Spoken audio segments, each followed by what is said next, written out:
नमस्कार, प्रियाज किचन मराठीमध्ये पुन्हा तुमचं स्वागत आहे। आज आपण बनवत आहोत फक्त 15 मिनिटात खूप सोप्या पद्धतीने चविष्ट, कडक आणि कुरकुरीत अशी सुरमई फिश फ्राय। चला तर आता सुरुवात करत आहोत। तर इथे मी घेतलेली आहे ताजी फ्रेश सुरमई 1 किलो। 1 किलो फिश आणल्यानंतर छान स्वच्छ पाण्याने धुवून घ्यायची आहे। धुतल्यानंतर एका बाउलमध्ये किंवा ताटात काढून घ्यायची आहे।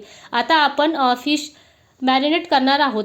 फिश मॅरिनेट करण्यासाठी आज जास्त मला साहित्य लागणार नाही आहेत, कारण खातूनच्या मसाल्याने माझं काम इतकं सोपं केलेलं आहे की इन्स्टंट अशी रेसिपी होते। ही रेसिपी 15 मिनिटात होणार आहे। बऱ्याच अशा रेसिपीज आहेत, बऱ्याच असे त्यांनी मसालेच बनवलेले आहेत की आपण लवकरात लवकर खूप टेस्टी आणि चविष्ट अशी रेसिपीज बनवू शकतात।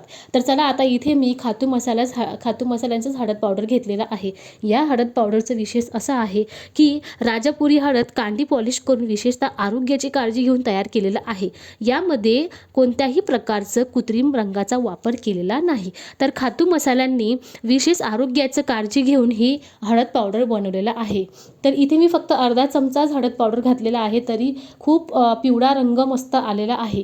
तर माझा हा खातू मसाला, मालवणी फिश मसाल्याबद्दल मी तुम्हाला बोललेच, तर हा आहे माझा मॅजिक मसाला। हा मसाला घातल्यानंतर कुठल्याही इतर मसाल्याची गरज मला पडलीच नाही, कारण हा मसाला घातल्यानंतरच माझी फिश इतकी टेस्टी आणि चविष्ट झाली, कुरकुरीत आणि कडक झालेली की मला इतर कुठल्या मसाल्याची गरजच पडली नाही आज। त्यापैकी मालवणी फिश मसाला हा कुठल्याही प्रकारचा मासा, उदाहरणार्थ पापलेट, सुरमई, बांगडा, कोलंबी, मांदेली, बोंबील, माशांचे फ्राय तसेच आमटीसाठी सुद्धा हा मालवणी फिश वापरला जातो। तर इथे आपण खातू मसाला, मालवणी फिश मसाला, हळद पावडर, त्यानंतर मीठ घालून व्यवस्थित दोघं बाजूने छान फिशला लावून घ्यायचा आहे। आणखीन चव वाढवण्यासाठी आपण आलं लसणाची पेस्ट पण लावू शकतो। मालवणी फिश मसाला वापरल्यानंतर माशांना वेगळे लिंबू पिळायची, कोकम लावायची आवश्यकता नाही, कारण मालवणी मसाल्यामध्ये योग्य प्रमाणात आमचूर पावडर आहेत। अगदीच गरज लागली तर चव बघून कोकम लावू शकतो। मालवणी मसाला हा रोजच्या स्वयंपाकाला मालवणी चव टेस्ट आणण्यासाठी वापरला जातो। मालवणी मसाल्यामध्ये आपण रोजचे जेवण म्हणजे उसळ, भाज्या, आमटी पण बनवू शकतो, तसेच चिकन, मटनही बनवू शकतो। सुरमई फिशला सर्व साहित्य लावून 5 मिनिटं मॅरिनेट करून घेतले होते।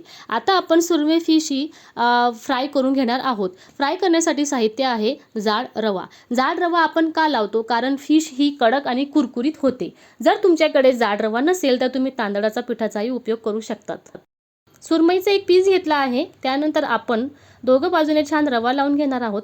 रवा लावल्यानंतर तिकडे मी गॅसवर फिश फ्राय पॅन ठेवला आहे, त्यामध्ये तेल घातलेलं आहे। तेल गरम झालेलं आहे आणि छानपैकी आता आपण फिशला शॅलो फ्राय असं करून घेणार आहेत। मी शॅलो फ्राय करणार आहे। तुम्ही जर डीप फ्राय करायचं तर डीप फ्राय पण तुम्ही करू शकतात। मालवणी फिश मसाला फक्त नॉनव्हेजमध्ये नाही तर व्हेजमध्ये सुद्धा तुम्ही बनवू शकतात।